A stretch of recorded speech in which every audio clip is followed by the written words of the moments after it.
हर हर महादेव। महादेव जी कहते हैं, मेरे बच्चे, मैं महादेव हूँ। मैं आज तुमसे बात करने के लिए बहुत व्याकुल हुआ जा रहा हूँ। मेरी व्याकुलता के कारण तुम्हें भी पता होगा।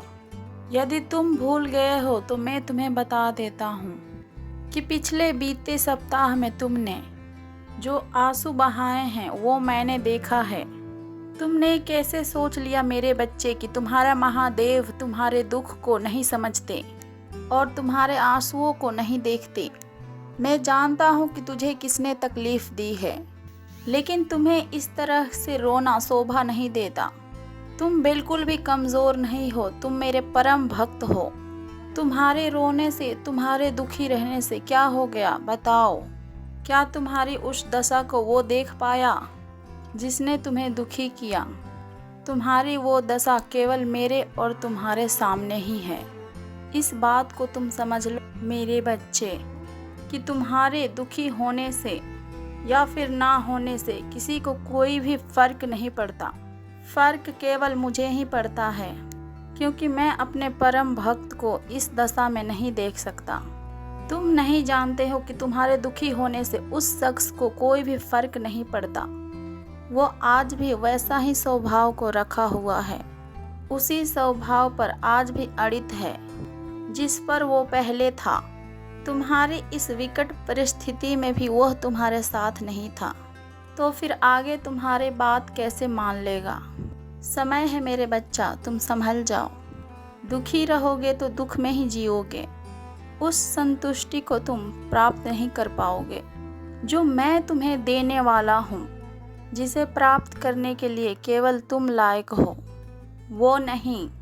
इसलिए मैं तुम्हें आत्मसंतुष्टि देना चाहता हूँ जो तुम्हारा सोच ही नहीं रहा है। तुम उसके बारे में सोचना बंद कर दो। यदि तुम सोचना बंद नहीं करते हो तो फिर मैं ये संकेत को देख पा रहा हूँ कि तुम्हारे जीवन में ऐसा भूचाल आएगा जिसे तुम स्वीकार नहीं कर पाओगे। तुम उस भूचाल का सामना करने के लिए कभी भी सजग नहीं हो पाओगे। जिसके मन में तुम्हारे प्रति दया भावना ही नहीं है, उस कठोर हृदय में अपना स्थान क्या बनाना? जो मेरे परम भक्त को अपने हृदय में स्थान नहीं दे पाया, वो भला अपना महादेव को कब स्थान देगा? हाँ मेरे बच्चे, जो लोग मेरे परम भक्तों को अपने हृदय में स्थान नहीं देता है, मेरे लिए भी उसका कोई स्थान नहीं है। मैं हमेशा अपने भक्तों को ऐसे लोगों से दूर रखता आया हूँ जो तुम्हारे स्थान को अहम नहीं मानते। मैं अपने योजनाओं को बदलता रहता हूँ। कुछ तुम्हारे योजनाएं भी ऐसी होती हैं जिनमें तुम अपने स्थान को समझाने के लिए छटपटाते हो। मैं समय के रहते ही उसे भी खत्म कर देता हूँ। तुमने देखा होगा कि ऐसे कई लोग तुम्हें ना चाहते हुए भी तुमसे दूर हुए हैं। तुम्हारे स्थान नहीं समझा। मेरे बच्चे, ये मेरे ही योजना थी। मैं ऐसे योजनाओं को कभी भी सफल नहीं होने देता हूँ। मैं मेरा परम भक्तों का ख्याल रखता हूँ। मैं तुम्हें मजबूत बनाता हूँ। मैं नहीं चाहता कि वो इंसान फिर से तुम्हें कमज़ोर करे, क्योंकि मैंने देखा है कि वह तुम्हारे कमज़ोरियों को फ़ायदा उठाने में माहिर बन गया है। मैं उसकी ये योजना कभी भी सफल नहीं होने दूंगा। वो तो यही चाहता है कि वो अपनी बात में अड़ित रहे। उसकी जीवन में तुम्हारी अहमियत ही नहीं है, तो फिर वो तुम्हारी बात को कैसे मान लेगा? तुम्हें ये बात समझना होगा कि जिन लोगों के जीवन में हमारी अहमियत नहीं होती है, हमें उनके पीछे समय को बर्बाद नहीं करनी चाहिए। मैं जानता हूँ कि तुम्हारा भरोसा उस पर आज भी कायम है। तुम अंदर से यही सोचते हो कि वो ऐसा नहीं करेगा, किंतु तुम इस बात को क्यों भूल जाते हो कि पहले भी वो कई बार ऐसा कर चुका है। पहले भी कई बार तुम उसे अवसर दे चुके हो। उसने तुम्हारा हर अवसर का फायदा उठाया है और तुम्हें बदले में नुकसान पहुँचाया है। ये ऐसा समय है जिसमें उसने तुम्हारे जीवन के ओर अग्रसर कर दिया है। तुम ऐसे समय में प्रवेश कर चुके हो जिसमें कि तुम उसे ना प्राप्त कर पा रहे हो और ना ही उसे तुम पूरी तरीके से छोड़ पा रहे हो। तुम अपने महादेव के योजना पर भरोसा रखो और कमेंट में हर हर महादेव का जयकारा लगाकर मुझे सूचित करो कि अब तुम दुखी नहीं रहोगे और नहीं रोओगे और ना ही अपने दशा को भी खराब करोगे। मैं सब कुछ ठीक कर दूंगा। मेरे बच्चे, हर व्यक्ति एक सपना देखता है और उसके अपने कुछ ख्वाहिश भी होते हैं और मेरे बच्चे, उन सपनों को पूरा करने के लिए आप सपना देखते हो। मेरे बच्चे, महादेव जी कहते हैं कि यदि आपको अपना कोई ख्वाहिश को पूरा करना है तो उसके लिए सपना देखना जरूरी है, परंतु उन सपनों को पूरा करने के लिए कर्म भी करना है, क्योंकि जब आप कर्म को करोगे तभी तो आपकी ख्वाहिश पूरी होगी। मेरे बच्चे, जो इंसान अपने मेहनत से अपने ख्वाहिशों को पूरा करता है, आपकी ख्वाहिश को पूरा करने में वह मज़ा नहीं आता है। आपका ख्वाहिश कोई और पूरा करता है तो खुशी होती है पल भर के लिए, परंतु अपनी मेहनत से पूरी की गई ख्वाहिश आपके दिल में एक निश्चिंत भाव लाती है। यदि आपके सपनों को कोई और पूरा करे तो उतना मज़ा नहीं आता है जितना खुद आप अपने सपनों को पूरा करते हैं। तो दूसरे के द्वारा किया गया हुआ कर्म आपके लिए कहीं न कहीं आपके प्रति उसके मन में एहसान और दया का भाव रहता है। ये दया आपको पूर्ण रूप से नजरें नहीं मिलाने देता है, परंतु जब आप अपने सपनों को अपने मेहनत के बल से अपने ख्वाहिशों को पूरा करते हो तो फिर आपके मन में एक संतोष होता है और आत्मविश्वास भी बढ़ता है कि ये सपना और ख्वाहिश मैंने खुद से पूरा किया है। मेरे बच्चे, सपना देखना कोई बुरी बात नहीं है, किंतु सपनों को हकीकत में लाना आसान तो नहीं है, परंतु नामुमकिन भी नहीं है। यदि आपने निश्चय कर लिया तो फिर वो काम संभव है।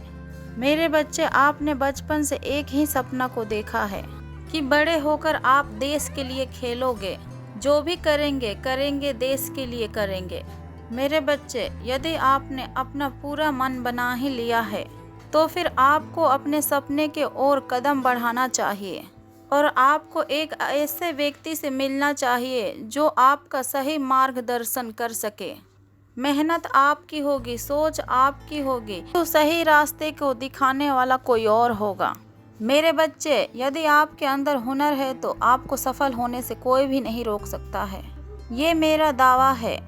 मेरे बच्चे, मैं जानता हूँ कि आप सोते जागते बस यही सोचते हो कि क्या पता मेरे सपने पूरे होंगे या फिर नहीं, और हमेशा आप वही सपने देखते हैं जो आपके दिल के भीतर रहते हैं, परंतु आप ये नहीं जानते हैं कि वो सपना आपको बहुत आगे तक लेकर जाएगी।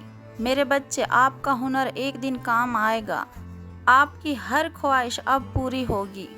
आपने जो कुछ भी सोचा है, आपके सभी सपने अब पूर्ण होंगे। बस आप अपने खेलने का हुनर को बरकरार रखें। आप देखना, जिस दिन आपको उस व्यक्ति से मुलाकात होगी उसी दिन से आपका सपनों का द्वार खुलेगा और वो व्यक्ति आपके सभी रास्तों को सुनिश्चित करेगा। और मेरे बच्चे, आप उस व्यक्ति के सही परीक्षण में एक महान खिलाड़ी बनोगे। ये मेरा आशीर्वाद है और तुम देश के लिए खेल खेलोगे। इसी के साथ मेरे बच्चे, जीत के साथ तुम्हें एक सच्ची मित्र भी मिलेगा जो तुम्हारे हर कदम पे तुम्हारे साथ होगा, और आपका ये सच्चा मित्र आपको कभी हारने ही नहीं देगा। मेरे बच्चे, जीत आपकी होगी। खुश रहें। मैं यही आवश्यक संदेश आपको देना चाहता था और आपसे बात करने के लिए उतावला हुआ जा रहा था। मैं सोच रहा था कि मैं अपने बच्चे को एक महत्वपूर्ण संदेश जल्दी से जल्दी दे दूं। मैं कई दिनों से मेरे बच्चे तुम्हें ये बात बताना चाहता था। आज कई मुद्दतों के बाद मुझे तुमसे इतना लंबा बात करने के लिए मिला है, तो कृपया मेरे बात को समझे और अंत तक समझे। मेरे बच्चे, मैं तुमसे बहुत दिन से ये सब बातें कहने के लिए उतावला हो रहा था, परंतु मैं देख रहा था कि तुम अपने जीवन में इतने व्यस्त हो कि तुम्हें मेरे बात को सुनने के लिए समय ही नहीं है। मेरे बच्चे, संसार में ऐसा कुछ भी नहीं जो कुछ मुझसे छुपा हो। मेरे बच्चे, तुमसे कुछ छोटे छोटे गलतियां भी हुए हैं और उसके दंड भी तुम्हें भोगना ही होगा। तुम्हारे नज़र में भले ही वो दंड ना हो, भूल ना हो, परंतु ये नियति सब देख रही है। वह तुम्हें दंड के बदले दंड और प्रेम के बदले प्रेम ही देगी। अभी समय तुम्हारा कुछ कुछ ठीक भी नहीं चल रहा है, इसलिए अभी तुम्हें छोटा मोटा दंड भी भोगना होगा, भूल की प्रायश्चित भी करनी होगी। किंतु जैसे ही तुम्हारी दंड की अवधि समाप्त होगी, वहीं से तुम्हारे अच्छे दिन शुरू हो जाएंगे।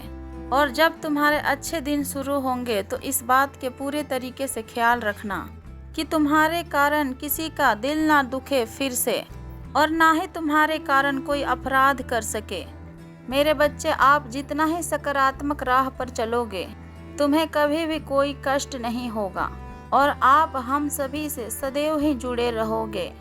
यदि तुमने कोई सा भी छोटी सी गलती की, या फिर तुम्हारे मित्र, साथी, संगति, या फिर प्रेमी, या फिर रिश्तेदार, या फिर घर परिवार ने भी कोई सी भी छोटी सी गलती की, तो फिर उसे क्षमा नहीं किया जाएगा। मेरे बच्चे, अपने को कभी सर्वश्रेष्ठ समझने की गलती मत करना, क्योंकि जब सर पर अहंकार चढ़ता है तो वो अच्छों का नाश कर देता है और उनका नामो निशान मिटा देता है और उनको पूरी तरीके से नष्ट कर देता है। इसीलिए मेरे बच्चे, अहंकार को त्याग दो और सबके साथ मिलजुल के प्रेम से रहें और अपने कार्यों को करें, क्योंकि प्रेम इस दुनिया की सबसे बड़ी शक्ति है जो अच्छों को भी अपना मित्र बना लेती है। मेरे बच्चे, अपराध हुआ है और ये अपराध बहुत ही पीड़ादायक है। कोई है जो आपसे अत्यंत प्रेम भी करता है और वो आपके देव योग में, और आपका चिंता कर कर के वो दिन रात रोते रहता है। जब से आप उसके जीवन से गए हो, तब से वो आपका इंतजार हर पल कर रहा है। उसकी दुनिया वीरान सी हो गई है, उसी आस में कि आप एक न एक दिन लौटकर जरूर आओगे। आपको उसके बलिदान का दर्द को समझना होगा। शीघ्र ही आपको उस अनोखे प्रेम से आपकी मुलाकात होगा, तब आपको उसकी सच्चाई का पता चलेगा। तब आपको इस बात का अफसोस होगा और आप बार बार उससे क्षमा मांगेंगे, किंतु वह क्षमा कर भी देगा आपको, परंतु उसका भाई आपको बिना दंड दिए नहीं मानेगा, क्योंकि उसकी नज़र में आप गुनहगार हो। मेरे बच्चे, आपको बहुत जल्द एक सुख समाचार की भी प्राप्ति होगी जो अत्यंत सुखदायी होगा। मेरे बच्चे, मैं तुम्हें बता दूं कि सभी के जीवन में एक छोटी मोटी समस्याएं तो आती रहती है और अपने साथ उसका समाधान भी लेकर आती है। कोई भी इंसान आपके साथ एक बार छल करेगा और 2 बार छल करेगा, किंतु बार बार छल करने वाले इंसान को माफ नहीं किया जा सकता है। उसके छल का सजा उसको अवश्य ही मिलेगी। मेरे बच्चे, तुम्हारे साथ भी कुछ अच्छे कर्म हुए हैं और तुमने अच्छे कर्म भी किए हैं। महादेव के प्रभाव से तुम्हारे जीवन में अनेकों खुशियां आने वाली है और आज से आपका सब कुछ बदल जाएगा। अब आपके जीवन में कुछ दिन तक खुशियों की बारिश होगी, क्योंकि आपका दिन अब बदलने वाला है। आपको सफलता तो मिलेगी ही, परंतु साथ में असफलता का भी सामना करना पड़ेगा। मेरे बच्चे, आपने कठिन तप को कर ये पुण्य को अर्जित किया है, वो पुण्य को मैं बेकार नहीं जाने दूंगा। मेरे आशीर्वाद से आज से तुम्हारे अच्छे दिन शुरू होने वाले हैं। मेरे बच्चे, तुम उदास बिल्कुल मत हो, क्योंकि ये पल बहुत ही ज़्यादा सुखदायी है। तुम्हें इन दिनों बहुत सुख प्राप्त होगा और तुम खुश रहोगे। बस तुम अपने महादेव के ऊपर भरोसा करो। यदि तुम मेरे इन बातों से खुश हो और मेरी इन बातों पे विश्वास करते हो तो कमेंट में हर हर महादेव के जयकारा अवश्य लगाएं और इस वीडियो को लाइक भी कर दें और चैनल को सब्सक्राइब करके अपने मित्रों और साथी संबंधी और रिश्तेदारों के पास भी इस वीडियो को शेयर कर दें। खुश रहो मेरे बच्चे, तुम्हारे सदा कल्याण हो। हर हर महादेव।